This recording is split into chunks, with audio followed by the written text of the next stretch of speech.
If you are over 60 and you have ever been told there is nothing we can do at an airport, I need you to stop and listen.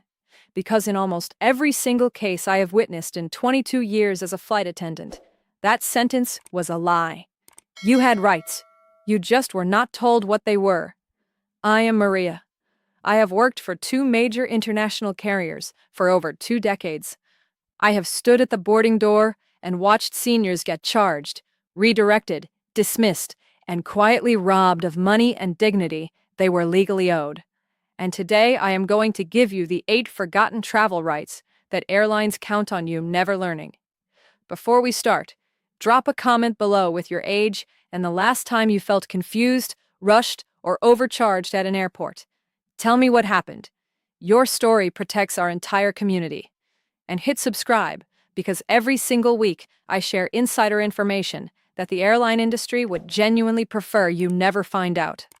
Most people believe that airports are neutral spaces, that the rules are posted somewhere, that the agents are there to help, and that if something goes wrong, someone in a uniform will make it right. After 22 years on the inside, I can tell you that this belief is one of the most expensive assumptions a traveler over 60 can carry through a terminal. There is a term used inside the airline industry that most passengers have never heard. It is called friction revenue. It refers to the money airlines collect specifically because passengers are confused, rushed, stressed, or unaware of their rights at the critical moment a decision must be made. And the data inside this industry is very clear. Travelers over 60 generate disproportionately high friction revenue for one simple reason. They are statistically more likely to comply in the moment and less likely to dispute charges after the fact. I want to tell you about a passenger I met named Dorothy. She was 74 years old, a retired librarian from Ohio, traveling alone to visit her son in Seattle. She had done everything correctly, booked early, arrived 2 hours ahead, printed her boarding pass, checked her bag at the counter. By the time she sat down in her seat, she had paid $55 in unexpected fees and had been moved to a seat 3 rows back from the one she had carefully selected for its proximity to the lavatory. She was not confused because she was careless. She was confused because the system had been specifically designed to generate exactly that outcome in exactly that moment. Every one of those fees and every one of those moves had a counter. Dorothy had rights she could have exercised at 3 separate moments during that experience that would have saved her money and protected her seat. She simply had not been told what they were. That is exactly what today is about. Not outrage, not fear, knowledge. Actionable, specific, insider knowledge that you can carry into your next airport experience and use in real time. If this is already resonating with you, go ahead and hit that like button. It helps us reach the senior travelers who need this information most. The first forgotten right is one that airlines spend enormous resources making sure you never think to use. And it begins not at the airport, but at the moment you book your ticket. Most senior travelers believe that the price they see on the booking screen is a reasonable reflection of what they will pay. They understand there may be a bag fee or a seat selection charge. What they do not understand is that the Department of Transportation has specific regulations requiring airlines to disclose the full fare, meaning every mandatory fee, before you complete your purchase. This is not a suggestion. It is a federal requirement.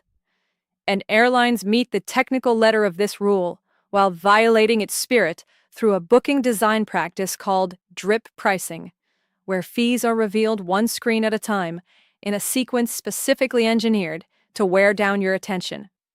I watched this happen repeatedly to a passenger named Clarence, aged 68, a retired accountant from Atlanta, a man who had spent his career reading fine print for a living.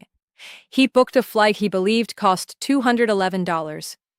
By the time he arrived at the airport, he had been charged $211 for the base fare, $40 for a checked bag, $22 for seat selection, presented as nearly mandatory, $18 for travel protection he had not consciously selected, and $15 for early boarding attached to his reservation through a pre-checked box buried between two confirmation screens. His $211 flight had become $306. When Clarence asked the counter agent about the charges, he was told everything had been disclosed during booking. Technically, that was true. Practically, it was designed to be invisible. Here is what Clarence did not know, and what most travelers over 60 do not realize. Under DOT regulations, if you can demonstrate that a fee was not clearly and conspicuously disclosed before purchase, you have the right to dispute that charge with both the airline and your credit card company. The phrase clearly and conspicuously is the legal standard, and it is a higher bar than airlines typically clear with pre-checked boxes and buried opt-outs. The protection here requires 4 specific habits. First, always book on a desktop computer, never a phone or tablet, so the full interface is visible. Second, screenshot every single page of your booking before clicking the button that advances you to the next screen. Third, call the airline directly after booking and ask an agent to read back every charge on your reservation. Fourth, if any charge appears on your credit card that does not match what the agent confirmed, dispute it in writing within 60 days, citing the DOT full fare advertising rule. Clarence used exactly this process on his following trip. His total confirmed price matched his credit card statement to the dollar. That one habit change saved him over $80 in fees he would otherwise never have noticed. This is the right that airline customer service representatives are specifically trained to avoid mentioning unless you ask for it directly. And for senior travelers who are exhausted, stressed, and just want to get home, the asking rarely happens. When your flight is delayed by 3 hours or more on a domestic route, or by significant periods on international routes, you have specific rights that airlines are required to honor. For delays caused by factors within the airline's control, meaning mechanical issues, staffing problems, or scheduling errors as opposed to weather, you are entitled to meal vouchers, hotel accommodations for overnight delays, and in some cases, rebooking on another carrier at no charge. These entitlements do not require a special status. They do not require a credit card with travel benefits.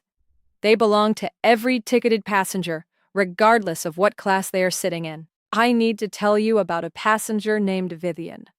She was 77 years old, a retired school teacher from Tennessee, and she was stranded at Charlotte Douglas Airport for 9 hours due to a mechanical delay. She sat in that terminal for 9 hours. She spent $34 on food. She missed her connection and had to pay $60 for a hotel near the airport out of her own pocket.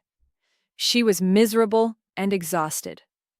What Vivian did not know was that the mechanical delay was 100% within the airline's control, which meant she was entitled to meal vouchers for every 3-hour period of the delay, hotel accommodation at no charge, and ground transportation to and from the hotel.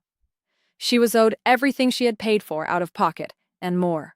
She received none of it because no agent volunteered the information, and she did not know to ask. What makes this particular right so consistently violated is the way airline staff are positioned during delay situations. Gate agents during significant delays are frequently instructed to manage passenger frustration without volunteering compensation information. They will tell you about the delay. They will apologize. They will update you on the new departure time. What they will typically not do, unless directly asked, is tell you that you are owed a meal voucher right now, that you can request hotel accommodation if the delay extends overnight, and that you can request rebooking on a different carrier if the delay makes you miss a connecting flight. Most senior travelers have no idea that this right exists at all, and airlines certainly have no interest in advertising it. But under a combination of the Air Carrier Access Act and individual airline policies that are technically public but practically invisible, travelers with mobility limitations, circulation concerns, or documented medical needs have the right to request specific seating accommodations that the airline is required to make reasonable efforts to provide. This does not require a formal disability designation. It does not require a doctor's note in every situation. It requires you to know what to ask for and when and how to ask for it. I watched this play out in a heartbreaking way with a passenger named Loretta, age 69, a retired physical therapist from Michigan, who had a history of deep vein thrombosis. She knew she needed an aisle seat on her 5-hour flight. She had requested one during booking, but had been moved during an equipment change to a middle seat in row 28. By the time she discovered this at the gate, boarding had already started. She felt embarrassed asking for help. She did not want to cause a scene. She told herself she would be fine. She sat in that middle seat for 5 hours with a condition that made that exact situation genuinely dangerous for her health. What Loretta did not know was that the Air Carrier Access Act obligated that airline to make reasonable accommodation for her medical seating need. She had every right to stop boarding, speak to a gate supervisor, identify her medical concern, and request an aisle seat reassignment. The law was on her side. The embarrassment she felt was real. But it cost her 5 hours of genuine physical risk. Airlines overbook flights as a standard revenue practice. When more passengers show up than seats exist, the airline needs volunteers to give up their seats. Most senior travelers know this at a general level. What they do not know is the specific sequence of rights that protects them from being involuntarily bumped without full compensation, and the negotiation power they legally hold during the voluntary bumping process. The Department of Transportation has very specific rules about involuntary denied boarding. If you have a confirmed reservation, checked in on time, and are present at the gate before the boarding deadline, the airline cannot remove you from that flight without paying you compensation. For domestic flights, if the airline cannot get you to your destination within 1 hour of your original arrival time, you are entitled to 200% of your one-way fare, up to $775. If the delay is more than 2 hours, that compensation doubles to 400% of your one-way fare, up to $1,550. These are federal minimums.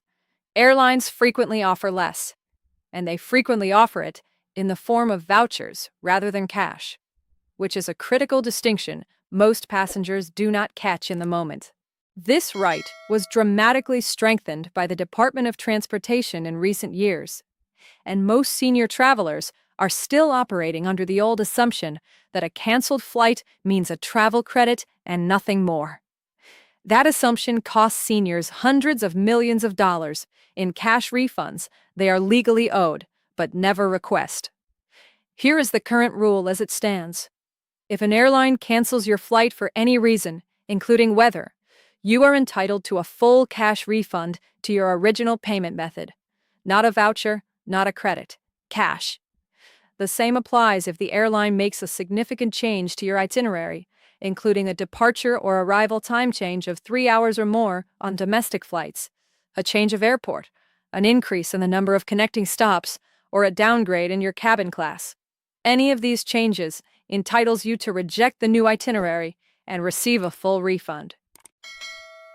1353. I watched this exact situation unfold with a woman named Patricia, age 71, a retired school administrator from Virginia. Her flight was canceled due to a maintenance issue 2 days before her departure. The airline sent her an automatic email offering her a rebooking on a flight 18 hours later or a travel credit for a future flight. Patricia accepted the travel credit because the email made that option appear to be the standard resolution. She did not know that a third option existed. She was entitled to a full cash refund to her credit card, no questions asked, under the DOT cancellation refund rule. That travel credit she accepted had a 12-month expiration date. Patricia did not fly again within that window. She lost the entire value of her original ticket because she did not know she could have had her money back. This is one of the most consistently misunderstood rights in the senior travel community, and it is one I personally witnessed violated more times than I can count during my years at the boarding door. When you miss a connecting flight because your incoming flight was delayed for reasons within the airline's control, the airline is responsible for getting you to your final destination. Not at your expense, at theirs. What most senior travelers believe in this situation is that they need to run to the nearest gate agent, explain what happened, and hope for kindness. What they do not understand is that the airline's responsibility in this situation is not a matter of kindness. It is a contractual obligation, defined in the airline's own contract of carriage, which is a legally binding document that exists for every ticket you have ever purchased, whether you knew it or not. I need to tell you about a passenger named Arthur. He was 76 years old, a retired dentist from Minnesota, and he was traveling from Minneapolis to Miami with a connection in Chicago. His first flight was delayed 2 hours due to a crew scheduling issue, a factor entirely within the airline's control. He missed his connection. At the Chicago gate, a harried agent told him the next available flight to Miami was the following morning and handed him a $15 meal voucher. Arthur, exhausted and disoriented, took the voucher and spent the night sleeping in a terminal chair.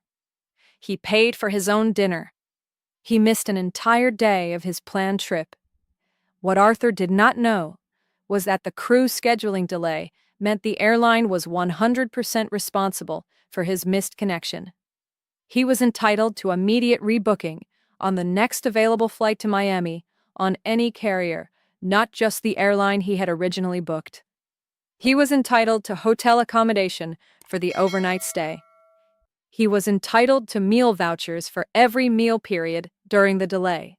He received one $15 voucher and a terminal chair because he did not know what to ask for, and no one volunteered the information. This right is almost never exercised and almost never discussed. But it is one of the most powerful tools a senior traveler can carry into any airport interaction, and it costs nothing to use. When an airline charges you a fee at a gate or counter, whether for a bag, a seat change, an upgrade, a boarding issue, or any other transaction, you have the right to request a written explanation of the specific policy under which that fee is being charged. Not a verbal explanation, a written one. Either a printed receipt that identifies the fee category and the policy number, or a written reference to the section of the airline's published fee schedule that authorizes the charge. This right matters for one fundamental reason. Airlines rely on the fact that most passengers, especially senior travelers who are close to their departure time, will pay a fee rather than spend 3 minutes asking for documentation of it. The moment you request written documentation, the dynamic of that interaction changes completely. Gate agents who are applying fees incorrectly, inconsistently, or outside of actual policy know immediately that the passenger in front of them understands their rights. In my 22 years of experience, I watched fees disappear or be dramatically reduced in dozens of situations simply because a passenger calmly requested written justification. I need to tell you about a passenger named Evelyn, aged 66, a retired accountant from Oregon. She was told at a gate that her carry-on bag, which she had carried on this exact airline dozens of times without issue, now exceeded the size limit, and she would need to pay $65 to check it. The agent pointed to a sizing box near the boarding door. Evelyn's bag did not fit cleanly into the box. She was flustered. She reached for her credit card. Then she stopped. She said quietly, "Before I pay this, I would like a written explanation of the specific policy change and the effective date of the new size restriction." The agent paused. The agent consulted a screen. The agent measured the bag a second time. Evelyn was told her bag was acceptable, and she boarded without paying $1. The fee had not been correctly applied. Evelyn's calm request for documentation created a 3-minute pause that revealed that, without the documentation request, she would have paid $65 for nothing. This is the right that airline customer service systems are most specifically designed to prevent you from exercising effectively. Every airline has an internal complaint process. That process exists primarily to resolve complaints internally before they reach the government agencies that have the power to act on them. Most senior travelers who file complaints do so through the airline's own system, receive a form letter and possibly a small voucher, and conclude that the system does not work. But there is a parallel system most passengers never use.